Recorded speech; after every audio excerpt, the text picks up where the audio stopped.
اعوذ باللہ من الشیطان الرجیم بسم اللہ الرحمن الرحیم قل اتعلمون اللہ بدینکم واللہ یعلم ما فی السماوات وما فی الارض واللہ بکل شیء علیم۔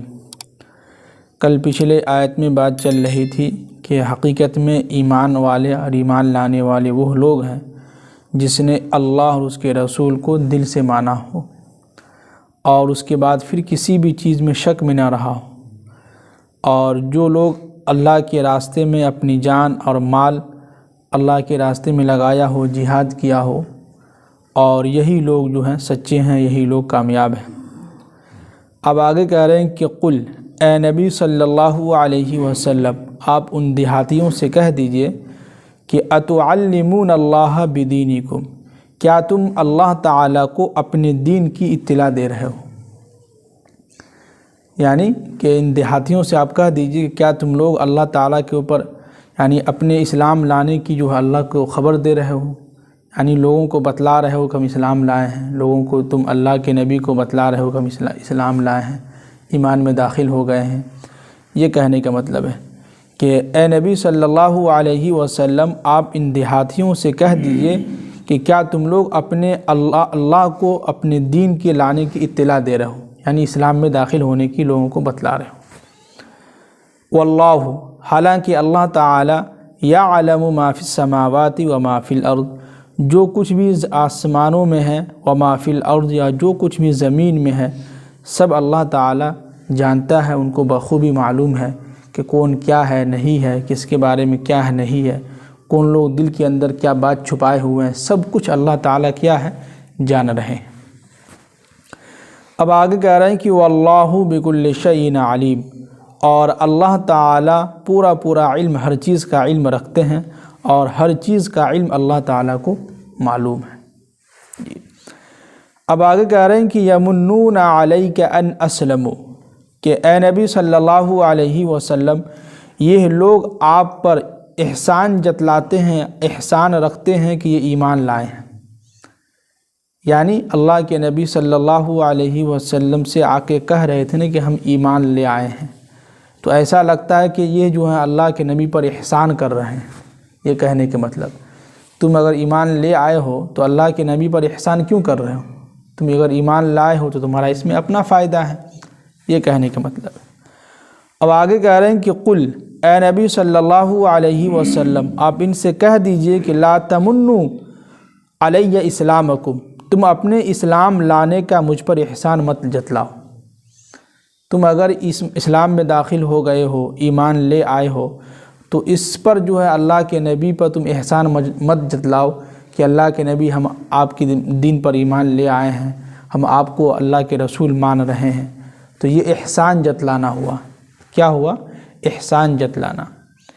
ایک چیز ہے کہ آپ اگر کوئی بھی چیز کسی انسان کو دے رہے ہیں، صدقہ یا کسی پر آپ نے احسان کیا ہے، وہ اگر آپ لوگوں کے سامنے جتلا رہے ہیں کہ تم کو ہم جو ہے فلاں دن جو ہے فلاں تاریخ کو تم کو ہم نے بچایا تھا، فلاں پیسہ ہم فلاں تاریخ میں تم کو ہم نے پیسہ دیا تھا، تو یہ احسان جتلانا اللہ تعالیٰ کو بالکل پسند نہیں ہے۔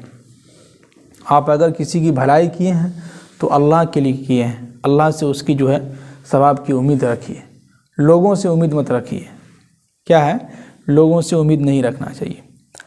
اب آگے کہہ رہے ہیں کہ بل اللہ یمن علیکم، بلکہ یہ ہے کہ اللہ نے واقعی میں، اگر تم جو ہے اپنے وعدے میں سچے ہو تو اللہ تعالیٰ نے تمہارے اوپر احسان کیا ہے کہ اللہ نے تم کو ایمان کی ہدایت دیا، ایمان کی توفیق دی ہے، کہ اللہ نے تم کو ہدایت کے راستے پر ڈال دیا۔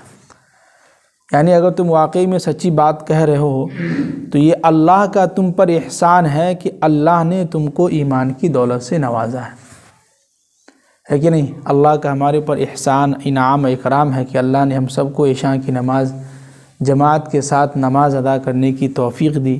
یہ اللہ کا احسان ہے ہمارے اوپر۔ نہیں تو بستی میں نہ جانی دنیا میں کتنے ایسے لوگ ہیں جو اذان سن کے مسجد میں نہیں آ رہے ہیں، اللہ ان کو توفیق نہیں دے رہا، اللہ ان کو اپنی مسجد میں آنے نہیں دے رہا ہے۔ کتنا گندہ بندہ ہے۔ اس لیے کہ یہ مسجد کیا ہے؟ پاک جگہ ہے، مقدس گھر ہے اللہ کا۔ تو یہ سمجھیے کہ اللہ کی طرف سے احسان ہوا کہ اللہ نے تم کو ایمان کی دولت دیا اور تم کو ہدایت کے راستے پر چلا دیا۔ یہ اگر ہم مان لیجیے اگر ہم کچھ غلط کام کرتے ہیں تو کیا اس میں اللہ کا کچھ نقصان ہے؟ کچھ بھی نقصان نہیں ہے۔ اگر ہم لوگ مان لیں اگر آج ہم عشاء کی نماز میں اگر ہم لوگ نہ آئیں تو اس میں اللہ کا کیا نقصان ہے؟ کیا مسجد آباد نہیں ہوگی؟ اللہ تعالی ہم سے نہیں کسی اور سے آباد کروا لے گا۔ تو یہ اللہ کا ہمارے اوپر احسان ہے کہ اللہ نے ہم سب کو نماز کی، ایمان کی اور ہدایت کے راستے پر چلایا ہے۔ یہ اللہ کا ہم لوگوں پر احسان ہے۔ اب آگے کہہ رہے ہیں کہ سورہ حجرات کی آخری آیت ہے، کہہ رہے ہیں کہ ان اللہ، بے شک اللہ تعالی، یعلم غیب السماوات والارض، کہ اللہ تعالی آسمانوں اور زمین کے اندر جتنی بھی چیزیں چھپی ہوئی ہیں، ہر پوشیدہ باتوں کو، چیزوں کو کیا ہے؟ جانتا ہے۔ اس آسمان میں اور زمین میں جو جتنی بھی چیز چھپی ہوئی ہے اور ہم رات کے اندھیرے میں کچھ بھی کر رہے ہیں، ان سب کا علم کس کو ہے؟ اللہ کو ہے۔ اب آگے کہہ رہے ہیں کہ واللہ بصیر بما تعملون، اور اللہ تعالیٰ کو ہر چیز کا اور ہر بات کا علم بخوبی اللہ تعالیٰ کو معلوم ہے، اور ہر چیز کے بارے میں اللہ تعالیٰ کیا ہے؟ جانتا ہے، ان کو دیکھ رہا ہے، سب کچھ جان رہا ہے۔ تو سمجھیے کہ سورہ حجرات جو ہے، سمجھیے کہ اس سورہ میں بہت کچھ سیکھنے کو ملا ہے کہ نہیں؟ سب سے پہلا یہ کہ ہم اور آپ اللہ اس کے رسول سے آگے نہیں جانا ہے۔ اللہ اس کے رسول نے جس چیز کو منع کیا ہے اس کے پیچھے ہی ہم کو رہنا ہے، اس سے بچنا ہے۔ دوسرا یہ کہ اللہ کے نبی صلی اللہ علیہ وسلم کا جب بھی نام لیں ادب سے، احترام سے اور صلی اللہ علیہ وسلم ضرور کہیں۔ کئی لوگ کہتے ہیں نبی صاحب، یہ بہت غلط الفاظ ہیں۔ صاحب تو ان لوگوں میں لگاتے ہیں جو علماء کرام ہوتے ہیں، جو آپ سے زیادہ عمر کے لوگ ہوتے ہیں۔ تو پھر نبی میں اور لوگوں میں کیا فرق رہا؟ نبی کا مقام الگ ہے، وہ تو کچھ اور ہے، وہ تو نبی ہیں، اللہ کے معصوم بندے ہیں، ہم لوگ تو گنہگار بندے ہیں۔ تو یہ تو اپنے سے زیادہ عمر کے لوگوں کے لیے کہتے ہیں صاحب، اور جب اللہ کے نبی کی بات آئے گی، ان کا نام آئے گا، تو ہمیں وہاں پر صلی اللہ علیہ وسلم کہنا ہوگا۔ صاحب اگر لگاتے ہیں تو آپ سمجھیے کہ گستاخی کر رہے ہیں اللہ کے نبی کے نام کے سامنے۔ یہ ہم نے سنا ہے کئی لوگوں سے، یہاں پر بہت نوجوان سب کہتے ہیں نبی صاحب کا یہ ہے تو وہ ہے، یہ بہت غلط الفاظ ہیں۔ صحابہ تو نبی صاحب سے چھوٹے تھے بعد میں، تو ان کو صحابہ کہا جاتا ہے۔ ان کو صحابہ کا، جو اللہ کے نبی کے سامنے میں جو لوگ ایمان لائے تھے ان کو صحابہ کہتے ہیں،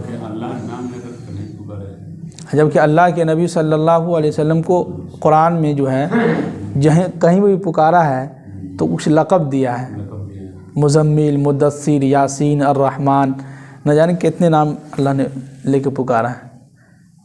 اصل نام سے بہت کم پکارا ہے، 4 مرتبہ قرآن نے اصل نام سے پکارا ہے، محمد رسول اللہ، بس 4 مرتبہ، وہ بھی اس لیے کہ مخاطب کرنے کے لیے، اپنے سامنے ان کو بات کہنے کے لیے، اس لیے۔